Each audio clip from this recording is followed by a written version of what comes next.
Hello again, and when we just left off a few minutes ago, we looked at what standard form is. So, quick review.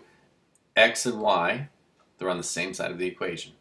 Okay, the coefficients of X and Y are integers, okay, and they both cannot be zero, but one of them can be zero. C is isolated on its own side. It's just a number, and it can be zero or it can be any number. That doesn't matter. Okay, so that's what it is. So we have to be able to recognize it first. All right, well, why is this important to us? Well, here's an example of standard form. Okay, example of standard form would be 3x plus 5y. Let's make it negative 5y. 3x plus negative y is equal to 30. All right, now let me point out, here's why we know it's in standard form. All right, this is on one side. Okay, so 3, that's an integer. Negative 5, that's an integer. 30 is an integer.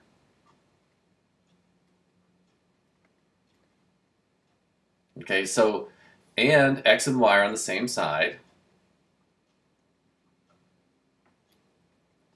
That's why I know it's standard form. Why is this important to me? All right, well, here's the why. Okay, it's valuable because, B/C, that means because you can quickly identify intercepts of that equation. So in other words, you can actually do this mentally. You can look at this and know what the x-intercept and the y-intercept is. Now it's not 3 and it's not negative 5 like you might be thinking. It's not that easy, but it's close. Let me mention another thing about standard form. Looking at this right now, the slope is not identified in this equation. We don't know the slope of this line. We would have to solve that for y and put it in slope-intercept form to do that. Okay, this has a different purpose. We could figure it out, but it's not stated right there. This is about using intercepts to quickly create graphs, or just know what the values of intercepts are, because in the context of real problems, intercepts are valuable to us. So let's do this. Do another dashed line here. Do another break or turn your paper over wherever you are on your paper. Let's find the intercepts of this equation, which I believe I have here. Let's say find the x and y intercepts of, this is the equation we just did, 3x minus 5y is 30. We had plus negative 5y, which is the same thing. So let's find the x-intercept first. Okay, so first of all, let's find the x-intercept. Well, if you recall from the very beginning of this video, I'm going to click back to that page. At the very first video, part of this video, or the first video, we found that for the x-intercept, y is always equal to 0. Okay. That's good information for me to know. So to find the x-intercept, let y equal 0. All right, well, here's the equation, 3x minus 5y is equal to 30.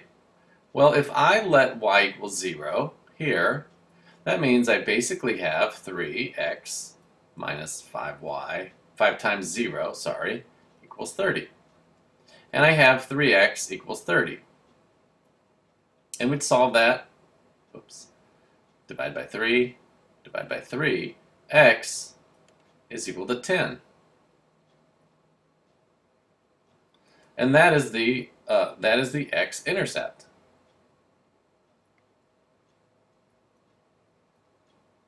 Is the point 10, 0.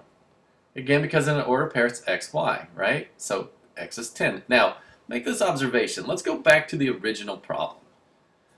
In the original problem, I have 3 right here, and I have 30 right here. Now, you see right here where I divided by 3, I took 30 divided by 3. Well, if I know that y is always equal to 0, at the very beginning of the problem, I could have just known that that cancels out, and I'm going to take this number divided by this number. Do you see it? I could just go 30 divided by the number in front of x. 30 divided by 3 is 10. That's the x-intercept. 30 divided by 3. So with that said, to find the y-intercept, if we know that x is equal to 0, okay, here was the original question. 3x minus 5y is 30. If x is equal to 0, well, that's going to go away. You have negative 5. So what's 30 divided by negative 5? If you can do that in your head, you can identify the y-intercept.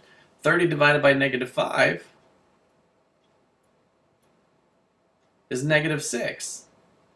And that's going to be the y-intercept. Look, here it is worked out. 3 times 0 minus 5 times y is 30. That's 0, so you have negative 5y equals 30. How would you solve that? Divide by negative 5. Y is negative 6. So the point of standard form is that you can find... Whoa, didn't mean to do that. It's a Mac thing. The point of standard form is that looking at the original equation right here, you can find the x and the y-intercept mentally if the division works out nicely. Okay, you could find the fractional form if it didn't make a nice integer for you, but you could find just by taking this number divided by the coefficient of the variable intercept you're looking for, you have the intercept right there. So it's a beautiful thing, really, because it's so simple and it serves a nice purpose for us, that all of which you'll need to be able to do. So it's nice. It's understanding actually leads you to a little less handwritten work. All right, do a dotted line there because we've still got a couple things that you have to be able to do. Because here's the expectation in algebra. The expectation in algebra is that you can find, what did I just do there? Here we go. That's where I meant to go. You're expected to be able to take information and go from one of these forms to another form. And you're going to have to be able to do that. Again, that's an expectation of this class. All right, so if you look at this example, put this in standard form. All right, well, notice what we have. We have y equals negative 3x. Let's copy it over here. Y equals negative 3/7 x plus 5. All right, currently that's in slope-intercept form. Okay, that's currently in slope-intercept form. So the expectation is now they're asking you to take that and put it into standard form, which is ax plus by equals c. So that means I have to get the x and the y on the same side, and I have to turn all the numbers into integers. Right now, I have one number that is not an integer. Not integer. It's a fraction. All right, you're going to have to fix that. Okay, so the first thing I'm going to do is get rid of fractions. So step 1 is get rid of fractions. So I'm going to do that right here. And I taught you a trick earlier in the year, I'm even going to change colors, that when you see a fraction, this is negative 3/7, you can get rid of the fraction by multiplying every term times the denominator of the fraction.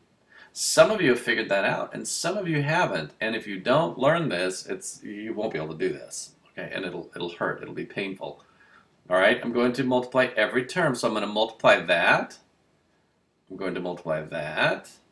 I'm going to multiply that. I'm going to multiply every term on both sides of the equal sign times this number that's the denominator. The denominator is why I chose 7, because watch what happens when I multiply. 7 times y, go back to blue here, 7 times y is 7y. All right, 7 times negative 3/7, the 7's would cancel out, and I would have negative 3x.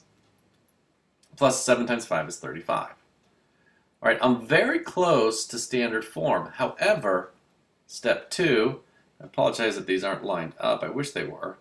What you have to do here is you have to move x, okay, away or on same side as y.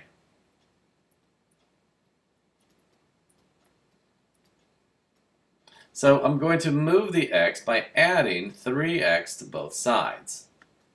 And if I add 3x to both sides, again, what I'm imagining here is that there's a little division side. The equal sign splits the two sides. If I add 3x to both sides, that cancels out on this side. Over here, you just have 3x plus 7y. You cannot add those together because the terms are different. And that's equal to 35. Right? And that is standard form. Now, if you notice, what you could do is now you can find the intercepts. Okay, if you took 35 divided by 3, which is 35 thirds, that would be the x-intercept, which is what, 11 and 2/3, I believe. If you take 35 divided by 7, that's 5. So y equals 5 is the y-intercept. So again, that's the purpose of standard form. Okay, I'm going to stop this video. I'm a little over my time. And I have one more short video you need to see how to change an equation in point slope form into standard form as well. All right, so I'll be right back for the last piece.